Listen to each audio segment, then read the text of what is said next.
Senta um pouquinho em casa, no seu sofá, participe com a gente agora de uma breve reflexão sobre o tema que nos é apresentado nessa liturgia. E olha, é um tema que não é um detalhe, é um tema que é essencial para a vida cristã, da doutrina cristã. É um tema que muda tudo.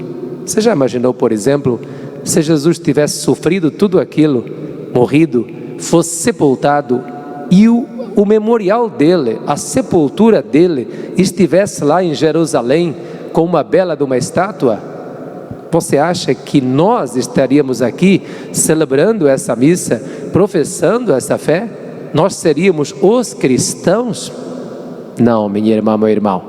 O que faz a gente estar aqui, o que faz a gente evangelizar, pregar, o que faz a gente viver, acreditar, é a certeza de que aquela sepultura está vazia, ficou vazia, porque Jesus ressuscitou.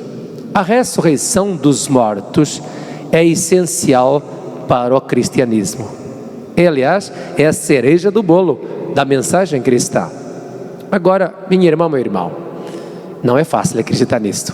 E no tempo de Jesus, tinha dois grupos bem diferentes, dois grupos religiosos que se opunham entre si.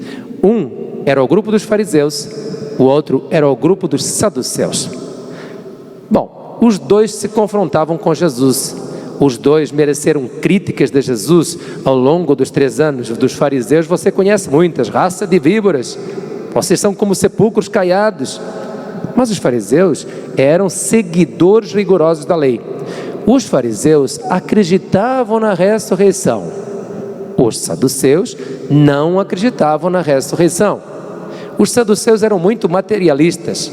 É aquilo que você escuta todo dia. É aqui, a coisa rola aqui, morrer acabou, vamos viver a vida, vamos curtir a vida, o carro, a casa, as coisas, depois já acabou tudo. Esses eram os fariseus.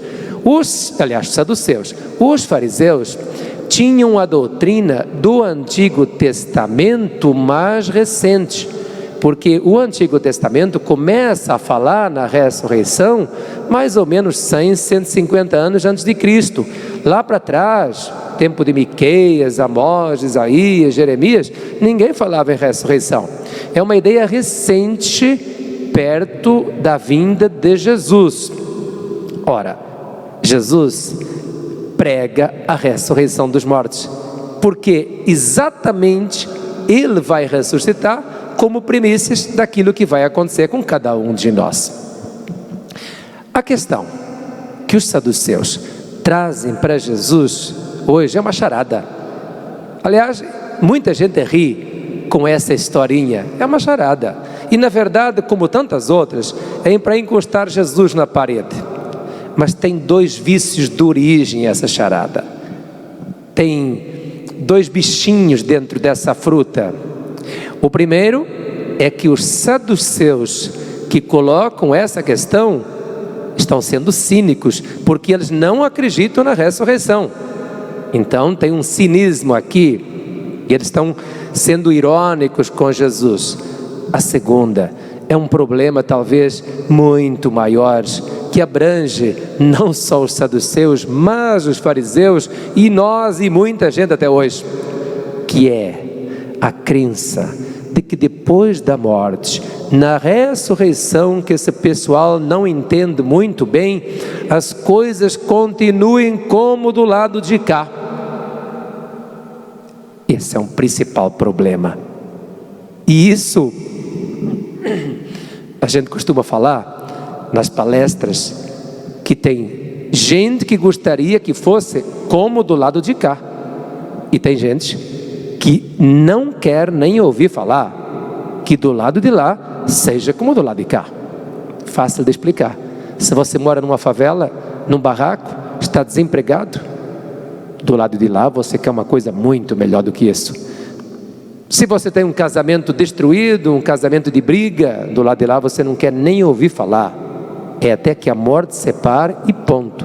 Mas se você tem o casamento Eldorado, aquele casamento maravilhoso, aquele casamento santo, com certeza você gostaria que depois as coisas continuassem pela eternidade. Depende da ótica, depende da posição do lado de cá. Mas muitas vezes, uma boa parte dos cristãos, e até dos católicos, tem uma visão da ressurreição como se fosse a continuidade desta terra. Jesus vem corrigir os saduceus dizendo: olha, do lado de lá muda tudo. Aqui nós somos mortais, nós nos casamos, nós nos damos em casamento, nós compramos, nós vendemos, como fala São Paulo. Do lado de lá acabou, ninguém mais compra, ninguém mais vende, ninguém mais adquire, acabou a ambição, acabou a ganância. E também nós seremos como anjos, ninguém mais casará, não seremos mais homens e mulheres, porque o casamento, uma das funções do casamento também é a procriação, não é a única, mas também é a procriação. Hoje 1 filho, 2 filhos, no tempo da nossa bisavó 20 filhos, 18, fora aqueles que perdiam e os que adotavam. O casamento também tem uma função procriativa. Ora, no céu nós não precisamos nem da função procriativa, nem da função unitiva, porque seremos todos como anjos. Minha irmã, meu irmão, uma ruptura completa, uma ruptura completa. No céu, uma comunhão completa com Deus, onde não pode pairar nenhum resquício de sofrimento, porque sofrimento e céu não rimam, infelicidade e céu não rimam, ansiedade e céu não rimam, angústia e céu não rima, perdas e ganhos não rimam com céu. Aquilo que você vive nessa terra e que é inerente à tua vida psicopatológica, biológica, de envelhecimento das células, do envelhecimento do ser humano, de projetos que se realizam, de projetos que não se realizam, de um casamento que deu certo, do outro que não deu certo, daquele que não sei o que, tudo isso acabou, morreu, acabou, se reinicia uma vida nova. Nem os ouvidos ouviram, nem os olhos viram o que está reservado para aqueles que Deus quiser premiar. Minha irmã, meu irmão, Jesus saiu da sepultura, ressuscitou. Ele é um ser glorioso, Ele é um ser glorioso. E você, pelo Evangelho, sabe muito bem que os discípulos às vezes tinham dificuldade em reconhecê-lo, e que ele passava através das paredes. Ele era e não era a mesma pessoa que andava com os discípulos, era e não era, era um ser glorioso, um ser celeste, embora ainda tivesse ficado com os discípulos um tempo depois da ressurreição. A melhor imagem, ela é dada por São Paulo, é a imagem do grão de trigo que cai na terra. Se o grão de trigo cai na terra, não morre, ele não vira aquela espiga maravilhosa de trigo que vai ser moída, com o qual vamos fazer um belíssimo e saboroso pão. Se a espiga cai no solo, não morre, aliás, o grão não morre, não vira uma espiga. E aí você se pergunta, e a espiga é o grão que caiu na terra ou não? A resposta é e não é. A espiga é o grão que caiu na terra e apodreceu, mas a espiga não é o grão que caiu na terra e apodreceu. Seremos e não seremos aquilo que nós somos agora, porque a novidade daquilo que nós seremos e na qual nos transformaremos não pode ter nenhum resquício dessa vida falível, dessa vida mortal, dessa vida decadente, dessa vida corrupta, de corrupção da carne que nós levamos lá de cá. Nada disso passa para o lado de lá. Então a resposta de Jesus foi uma resposta perentória. O céu é uma realidade onde o espaço e o tempo não tem mais sentido. O espaço e o tempo, você sabe o que é.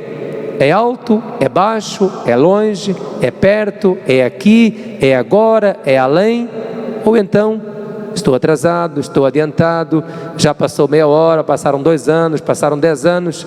Isso não entra na eternidade. Coisas completamente diferentes. Morreram os relacionamentos. Do lado de lá, seremos todos como anjos de Deus, numa comunhão completa uns com os outros. Amém?